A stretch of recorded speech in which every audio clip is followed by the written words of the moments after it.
So I'm originally from San Diego. I went to Brown for undergrad, where I first got interested in infectious disease and how it interacts with social determinants of health.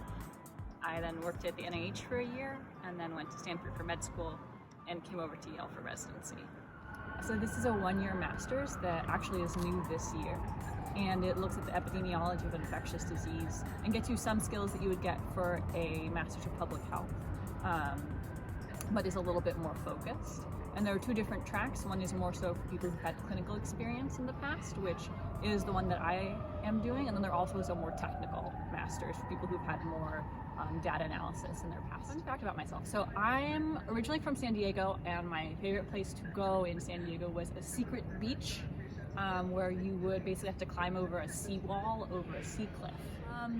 When I grow up, I would really like to look at how climate and infectious disease interact with each other, and either help to work with a center for that and really try and help other people study this area. I also would want to look at how we can really optimize people getting vaccines and try and reduce the burden of disease in our community.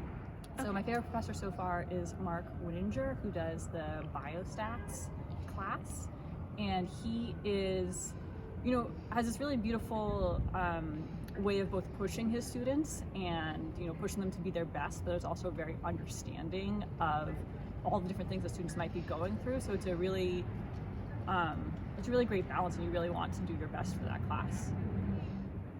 Have really valued that I've been able to email so many professors at the Yale School of Public Health being like, hey, can I pick your brain about this idea?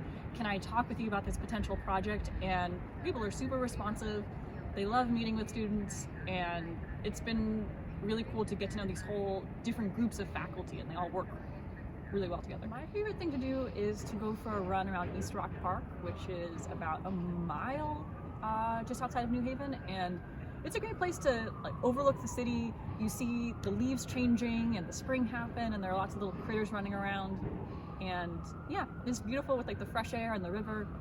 I also got married there, so I would say that just the faculty here are super strong. They have such a variety of interests that they are willing to work with students on, and I think that they are a huge asset in this program. So one of the reasons I was drawn into infectious disease is it often will kind of find the nooks and crannies of society and exploit existing inequality that's there. So things that really excite me are trying to say, how can we stop this dual burden and try and treat these infectious diseases, and why do these infectious diseases impact certain groups of people, and how can we address that? Yeah, I totally agree. It's now more than ever. Okay, it's yeah. AKA see COVID, example 1.